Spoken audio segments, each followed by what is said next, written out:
Are you tired? Are you sluggish? Are you proactive in making sure that you're taking care of yourself in a manner that will cause success? That's what we're discussing on this episode of the Business Coaching Success Podcast. Let's jump in.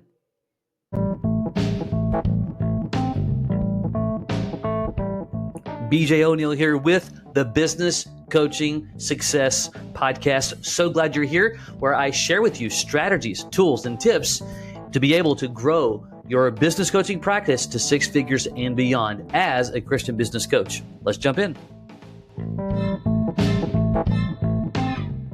Well, welcome. Glad that you are here.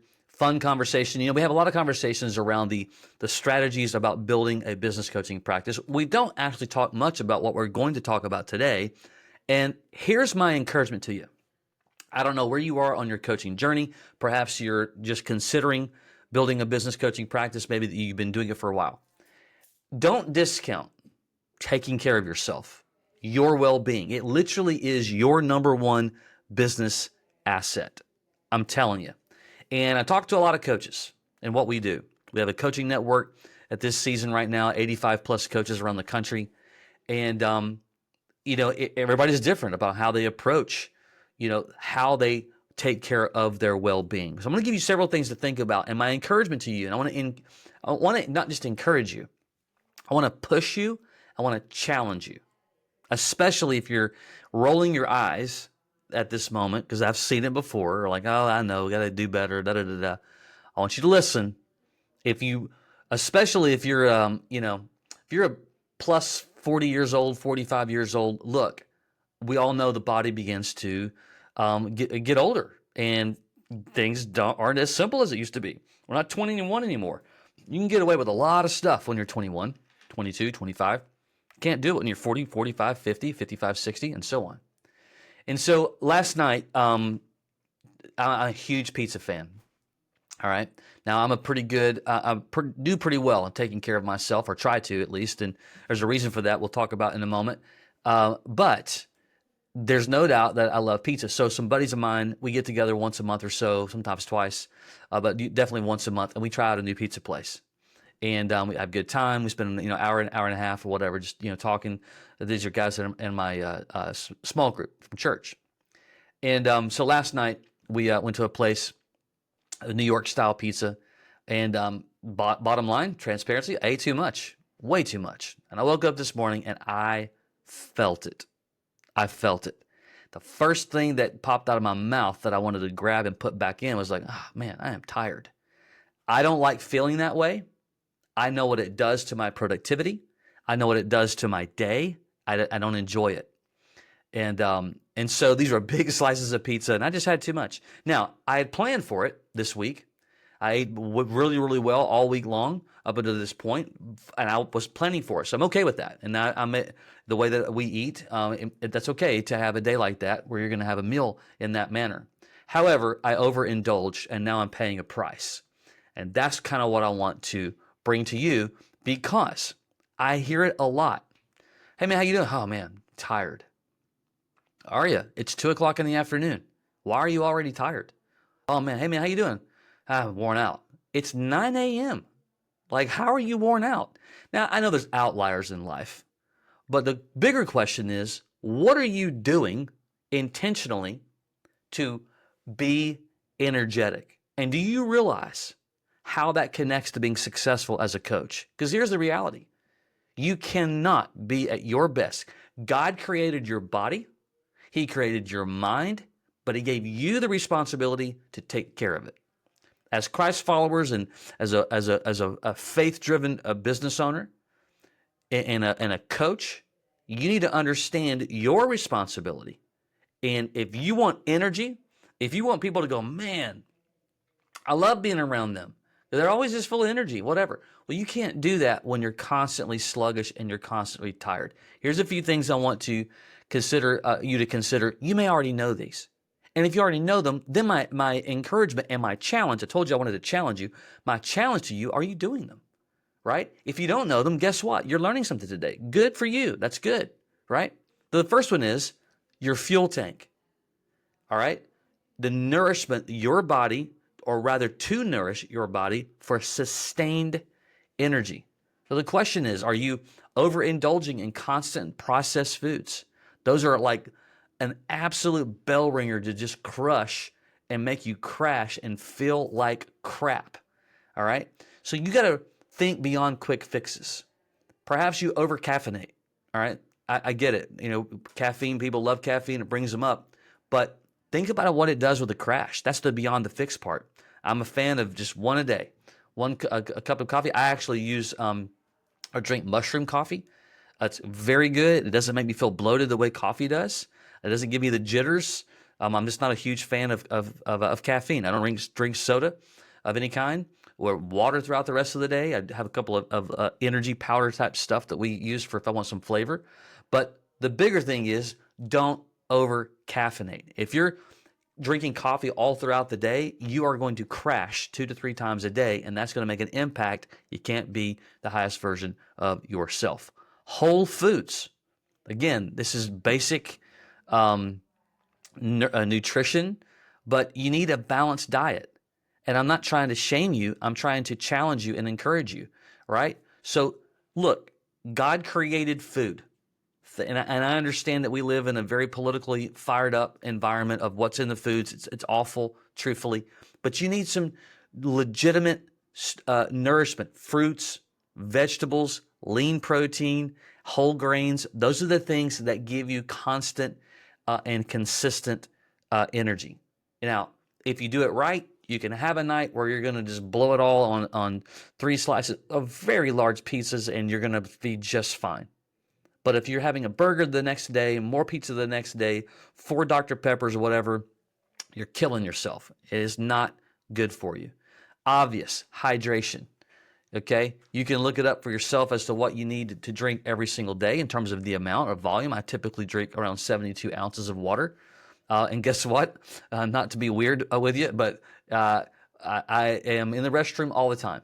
And I just have learned that's just part of the process, right? Because I want to make sure that I'm flushing my system out, the toxins, all the crap that can get in your body. I want to be able to get it out of the system. Well, hydration is the only way to do that. So if you're not drinking hardly any water and you're drinking sodas and coffee all the time, you are just you're causing your system to collapse, and you cannot think well. You can't be your highest version of yourself well. You can't build relationships well. It'll make a significant impact, okay? And then, again, this is an obvious one. You really need to spread your meals out and not overindulge in one setting on a consistent basis. I'm not referring to the fun events or vacation or whatever. I am referring just every day. Smaller sizes throughout the day. Just those things that I just shared with you can change everything for you. Next thing is one that, I think we're kind of through the phase, hopefully, but making sure that you prioritize your rest and recovery. When I say over, for a long time, man, people would champion themselves that, dude, I can get away with 3 or 4 hours of sleep. No, you can't. You can tell yourself like that all you want to, but your body is not designed to have just 3 or 4 hours of sleep on a consistent basis. It's not. Now, you may be doing it, but I'm telling you, you're missing a significant portion of who you could be if your battery is charged fully, period. My wife got me one of those Aura rings. That's what this is right here. If you're watching via video, you probably have seen, or maybe you haven't. It's a apparatus that just monitors your health, tons of different data points, even more than the Apple Watch will do. I don't enjoy sleeping with the Apple Watch. It just doesn't. It bothers me, and so the ring doesn't. And it has totally shown things about my sleeping patterns that I just did not recognize. I don't sleep well when I don't get in bed at a certain time, have enough of the right kind of meal, have enough water. Like, all these things factor together matters. You are you. I am me. We're all a little bit different. Even our spouses are different. My wife's more of a late night owl. I'm not. I'm an early morning riser, right? And so all these things can go into effect. The point is, you really need at least 7 hours of sleep on a consistent basis. Yes, you're going to have that early flight. Yes, you're going to have that night that you just couldn't sleep. But the goal is that you need to drive habitual habits to make sure, okay, if I'm an early person and I want 7 hours of sleep, I got to back into when I got to get in that bed and not just scroll my phone, but put myself into a place of rest. Because here's what I learned through the app for my ring. I was doing that, but recognizing I wasn't getting into REM sleep correctly, and I wasn't really recovering well. So my sleep score, it gives you a sleep score, it just wasn't that great. And I was surprised. I'm like, hey, I get into bed pretty normal, 10, 11 o'clock at night. I'm not doing anything crazy, but I don't have a really good score. Well, come to find out, just other patterns of unrestfulness, tossing, turning, whatever. And those things, I was able to learn about those things. Though that's what you need to do. I'm not saying go out and get an Oura ring. I'm just saying be mindful and prioritizing rest and recovery. You know your body. Don't be a hero and think that you can live on 4 hours of sleep, because you can't. You can get away with it for seasons, even a year or two, you can get away with it. But eventually, it's going to break your body down. Then you've got the movement multiplier. This is just the benefits of physical activity. Do it how you want. I'm not I'm not a nutritionist or a trainer, but for me, that is just a good brisk walking 4 or 5 times a week, a couple of times, and I'm trying to get better at doing some HIIT exercises. It's not that I don't really enjoy it, to be truthful, but I don't care, because I'm more in tune and desire more about the outcome than the actual thing. I want the outcome. I want to feel better. I want to take care of myself. I want to maintain my weight. As I get older, and I understand that the body is going to be more challenging. So if I stay more consistent today, when I get into my 60s, then I'm going to be in a better spot for doing so. But you might, and by the way, we like to play basketball and things like that. So that's a part of movement. We go to the lake and swim and whatever. That's part of movement. If you're sitting and you're docile all the time, I have a sit-stand desk. If you don't, I would encourage you to get one. I stand most of the day. If you research, one of the biggest issues with mostly Americans, but culture as a whole, but is the office. Is sitting in a chair in front of a screen is killing us. It really is. So guess what? We now have a stand desk. Try standing a couple hours a day, and then get to the point where you stand 80% of the day. There's many days throughout the week where I stand the entire day. I never sat down. It will change your body composition, help you stand up better. Movement.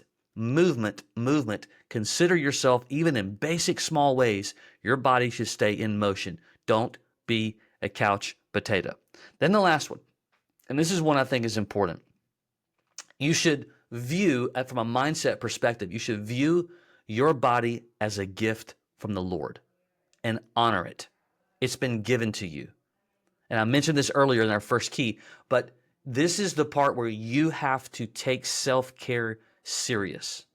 I understand how difficult it is. There's a fast food place on every corner. The entire portions of a grocery store are all boxed and processed foods. I get that. So, but stop making excuses, because that's all those are. When you learn, it's not that difficult. There's plenty of the right kinds of food that you need to be eating and putting into your system that will have lasting, ongoing, sustained energy. Because here's what will happen when you take it serious. You're going to feel better. You're going to wake up energized. You're going to enjoy the day. And here's the cool thing. As you build relationships, you're going to be more vibrant. You'll have more of a smile. You're going to be more interactive. You're going to lean into the conversations because you're cognitives. You are cognitively aware and present. But you cannot do that when you're tired, when you're sluggish, when you don't feel good, and you just it's weighing on you. So I don't know where you are. And if you're good at this, awesome. Don't stop. Don't fall in the ditch. If you're kind of halfway, you got some work to do. If you don't take care of yourself at all, and this is kind of stinging you a little bit, stepping on your toes, good. I'm okay with that. But I want it only to challenge you. That means you've got opportunity. Don't feel guilty. Who cares how long you haven't? So what? Start today, move on with your life, get better at it, get an accountability partner, take care of yourself, and honor your gift that the Lord has given to you. Don't shorten the cycle, right? Be disciplined about yourself.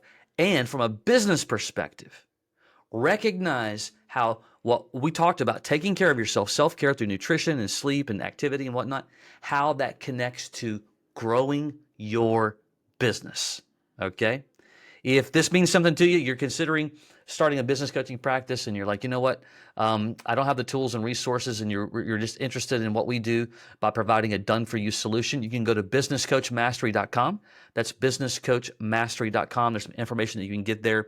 You can also schedule a chat if you'd like to learn more to determine if it's the right fit for you or not. Okay? Until next time, take care.